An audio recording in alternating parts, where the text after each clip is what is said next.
Bonjour et bienvenue dans une nouvelle vidéo sur l'actualité de la semaine. Dans cette vidéo, nous parlerons principalement de l'actualité du rap québécois, mais si la scène est calme, nous pourrons aussi aborder la scène musicale québécoise en général. Et si elle est encore plus calme, les artistes internationaux. Sans plus tarder, voici la toute dernière actualité.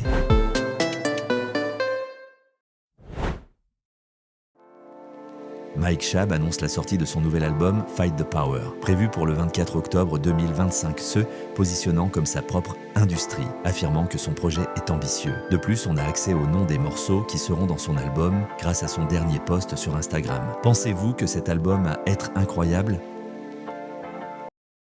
Encore sur Instagram, plusieurs photos de Fléau DiCaprio et Sans Pression, un ancien rappeur, laissent de croire qu'il pourrait y avoir une collaboration intergénérationnelle ou même un futur album ensemble. Selon vous, est-ce que ce serait un succès ? N'hésitez pas à en débattre dans les commentaires.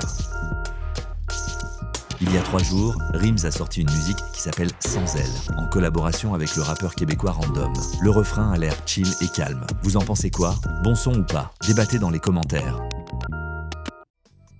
Certes, cette nouvelle date un peu, mais c'est quand même un franchissement notable pour le rappeur ZFR et Scan. Ils prouvent qu'ils sont passés de rappeurs goofy sur les réseaux à artistes qui pourraient être signés par MMS, le label d'Enima. Ils ont même mentionné ça dans leur nouvel album Nordic Business. Voici une preuve dans le dernier interview de Enima. D'ailleurs, j'en ai jamais parlé. Gros shout-out à Scan et ZFR.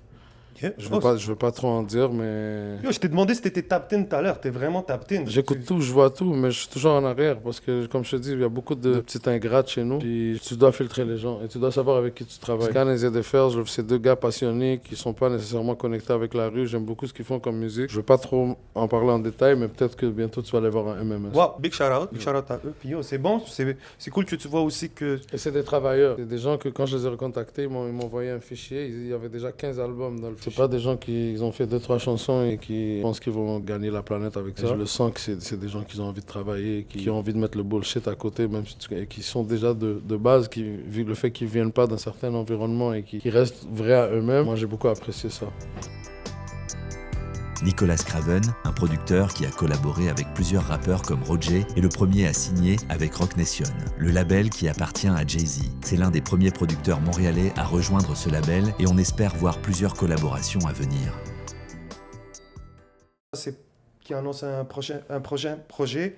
T'en as parlé, ça s'en vient bientôt, t'en es rendu où un peu? C'est déjà fait, c'est juste que j'ai besoin de préparer ma petite propagande sur Internet, ridiculiser 2-3 personnes, je sais pas. J'y ai même pas encore pensé à ma stratégie pour te dire, mais je vais le sortir quand ça va être le moment intéressant pour moi de le sortir, mais c'est déjà prêt, c'est là. Et ce projet-là, j'ai voulu beaucoup plus prioriser le Canada. Je pense que le seul international qu'il y a dessus, c'est Gandé Toto, qui est mon frérot, qui est même pas... qui est devenu mon frérot comme tous les autres rappeurs français de l'ancien projet que j'ai travaillé avec, qui sont devenus des frérots aujourd'hui. Mais ce projet-là, j'ai vraiment voulu donner une touche canadienne, avec un peu plus d'anglophone.